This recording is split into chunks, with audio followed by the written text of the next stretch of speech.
Огнетушителя не хватило. На автодороге М-29 произошло возгорание автомобиля. Что это? Короткое замыкание? Укрепление безопасности в период подготовки и проведения Олимпийских игр в Сочи. Об этом шла речь на совещании у Юнусбека Евкурова. Впервые в Ингушетии инновационная выставка «Инк-Экспо». Авторы проектов, эксперты, заказчики и ученые поделились своими идеями. Здравствуйте! В эфире новости, в студии Анжелика Мержоева.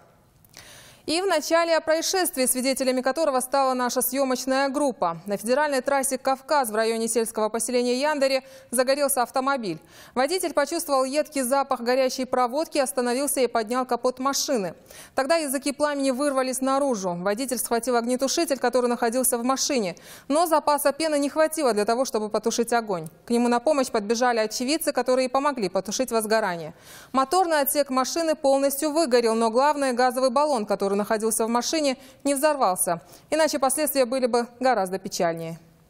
Нам на пост поступила информация, что на федеральной трассе километр 583 есть возгорание автомобиля. Хошигулько Руслан Хусейнович, управляя транспортным средством УАЗ-21-23-45, остановился, включил поворотник, чтобы завернуть в свое село. Внезапно хлопок и возгорание. Глава Ингушетии Юнусбек Евкуров провел совещание, где обсуждалась работа антитеррористической комиссии правоохранительных органов. Но особо пристальное внимание было уделено вопросу укрепления безопасности в период подготовки и проведения зимних Олимпийских игр в Сочи. До их открытия, напомню, осталось 52 дня. Подробности у Магомеда Измайлова. Надежный контроль за передвижением пассажиров и грузов является ключевой задачей для обеспечения безопасности таких крупных событий, как Олимпиада. Для осуществления контроля в республике государственные перевозчики уже ввели систему электронных билетов. Их можно купить, только предъявив паспорт. Но в Ингушетии широко распространен теневой рынок перевозчиков. О контроле за пассажирами и грузами, которые они перевозят, говорить не приходится. Сумку, ящик, что угодно могут передать без проверки. И спокойно везут. Совершенно не задумываясь, что где-то на каком-то этапе этот груз может взорваться и люди погибнут. Почему жадность тех, кто занимается извозом, не знает предела.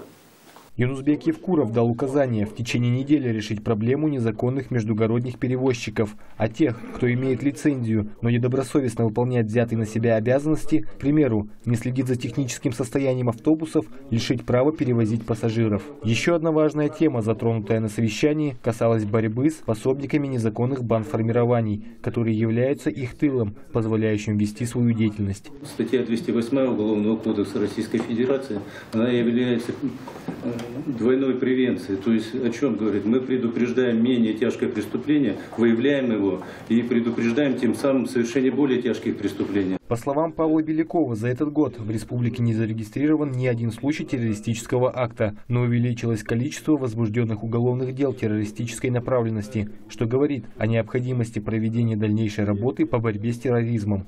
Магомед Измайлов, Тимур Карахоев, Новости 24. В Ингушетии впервые прошла инновационная выставка «Инк-Экспо». В Джайрахском районе собрались авторы проектов, эксперты, заказчики и ученые, чтобы поделиться своими идеями. О том, какие нововведения предлагали на выставке и когда планируют провести следующую, расскажет Мария Мистоева.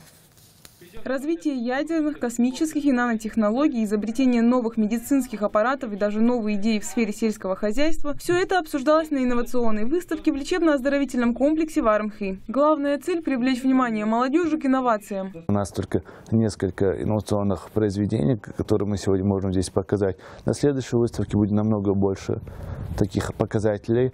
И уже, я думаю, будем работать с той молодежью, которая уже проходит некоторое обучение именно в этой среде. Выставочная площадка собрала вместе авторов проектов, экспертов и заказчиков. Молодые ученые и представители вузов презентовали свои идеи. Мой доклад посвящен состоянию инноваций в России и вообще, что с этим, собственно, делать. Как развивать инновации, что делается в нашей стране на сегодняшний день в области разработок, техники, механизмов и так далее. Довести до молодежи, до так сказать, других различных организаций государственных необходимости внедрения, развития информационных, инновационных технологий. Более того, подчеркнуть именно, рассказать, какие перспективные направления у нас существуют, и таким образом, чтобы мы могли быть на уровне с другими организациями, с другими республиками. Впрочем, самой востребованной и уже реализованной оказалась идея Батыра Хамхоева, который презентовал прицепы для различного вида машин, которые созданы в помощь работникам сельского хозяйства. Прицепы могут оказаться полезными и для обычных жителей республики, поскольку в них можно перевозить различные грузы. Есть различные разработки, конкурентоспособные разработки есть у нас. В данном случае мы сегодня, моя команда представляет здесь разработки в области машиностроения, сельского хозяйства. Проведение следующей выставки планируется весной 2014 года. Тогда молодые люди должны получить возможность реализовать свой научный и творческий потенциал. Еще одна задача – привлечь в научную деятельность новые кадры. Мария Мистоева, Ильяс Дасхоев, Новости 24. Уже в этом году около 1000 семей получат ключи от новых квартир. Это в Малгобекском районе. Но масштабные стройки идут по всей республике. Так в столице строится несколько жилых микрорайонов. В одном из них побывал Ибрагим Тумгоев. Несмотря на погодные условия, полным ходом идет строительство пятиэтажного жилого дома, который расположен на окраине города в 6-м микрорайоне. Работу начали в марте прошлого года. До конца июня 2014 года подрядчики должны сдать объект. На каждом этаже, первый и пятый этажи, 8-квартирные этажи, а второй, третий и четвертый этажи – это 7-квартирные этажи. Компания-подрядчик, которая возводит дом, уже 17 лет работает в республике. Здание будет состоять из 4 блоков, по 2 подъезда в каждом. Работает здесь около 60 человек. Задействована и строительная техника. По словам старшего бригадира, работа выполнена уже на 90%. Сейчас возводится каркас 5-го этажа. Планируется, что под ключ будут сданы 85 квартир.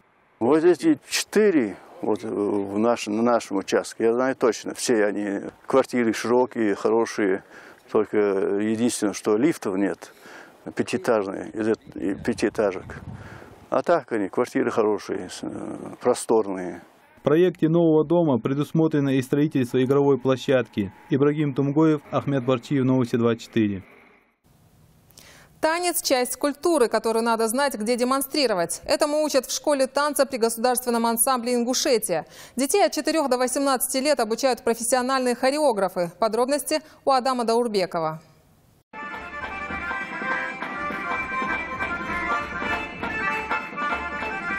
Ингушский народный танец в исполнении учеников младшей группы. Детям от 4 до 14. Сюда приходят, чтобы в будущем стать танцором профессионального ансамбля, хореографом или просто научиться танцевать, что называется, для себя. Овладеть этим мастерством нелегко, но детей взялись обучать профессиональные хореографы.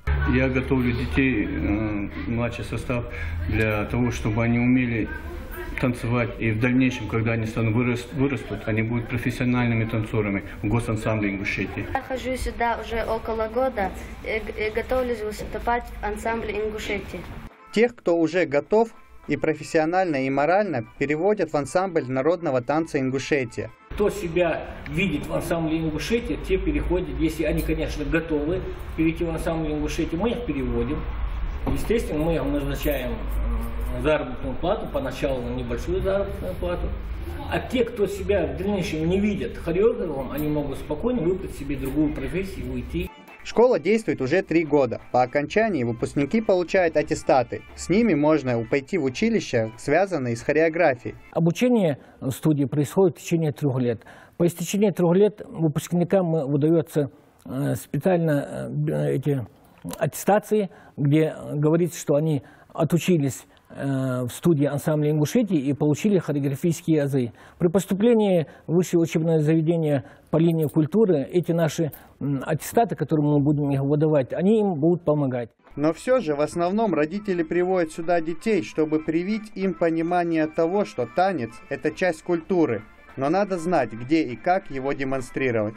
Танец – особый вид искусства. Я отдала своего ребенка чтобы он знал свою культуру, свою самобытность своего народа, свои традиции, чтобы у него была прекрасная осанка, потому что танец, это прежде всего, это физическая культура. Впрочем, изучение ингушских танцев здесь не ограничивается. Детей учат танцам и других народов Кавказа, а еще русскому народному. Адам Даурбеков, Резван Аушев. Новости 24. В республике готовятся к новогодним праздникам. В городах уже устанавливают елки, делают праздничную подсветку. Новый год – горячая пора и для МЧС. Его сотрудники проводят операцию под условным названием «Елка-2013». Проведены проверки и взяты под контроль места, где будут проходить новогодние мероприятия. Всем руководителям объектов вручены предписания, где указаны обязательные требования правил пожарной безопасности при проведении праздника. Персонал учреждений прошел инструктаж. Особое внимание нужно проявлять при обращении с пиротехникой. В канун Нового года особое внимание хочется обратить на пиротехнические изделия. Фейерверки, петарды, бенгальские огни, салюты. Это все атрибутика новогодних праздников. И от их качества порой зависит и безопасность окружающих. И поэтому при покупке таких изделий нужно обратить внимание на производителя и потребовать от продавца сертификат соответствия. Это были все новости к этому часу. Оставайтесь с нами.